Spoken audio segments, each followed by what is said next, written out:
Good evening, everyone. Governor Branstad has laid out his agenda for the new legislative session.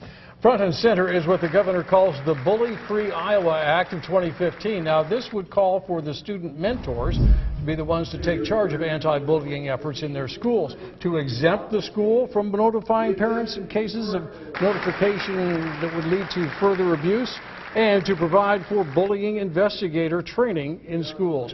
KCCI's Mark Tauschek is live at the Capitol with more on the story. Mark?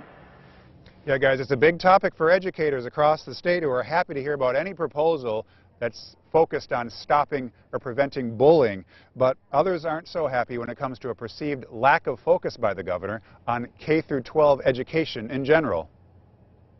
Students are ready to stand up and say, let's end bullying in Iowa.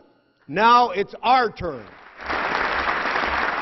As Governor Branstad spoke to the joint session about bullying, up in the gallery sat a group of fourth graders from Capitol View Elementary who just happened to be in the midst of a program at school teaching them how to recognize and prevent bullying.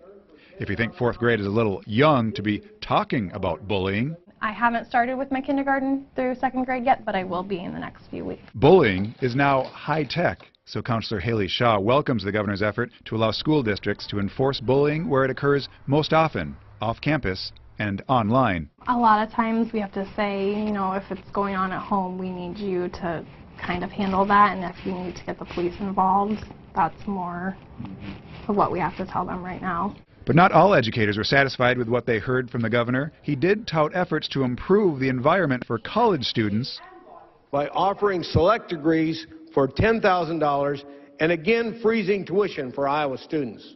He went on and on, which I, to a certain extent, agree with him about freezing tuition in our colleges, but nothing at all on K through 12. The president of the Iowa State Education Association said after the speech that the governor ignored any details on funding Iowa's K through 12 public education system. Iowa currently ranks 35th in the country in education funding per student. Tammy Warrow says Iowa's schools cannot function on a wing and a prayer.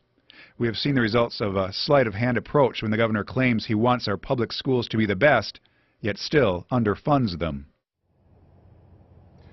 Now, the governor's bullying bill would also allow a student who transfers schools because of bullying to immediately be eligible to participate in athletics. Reporting live at the Capitol, Mark Tauschek, KCCI 8 News, Iowa's news leader.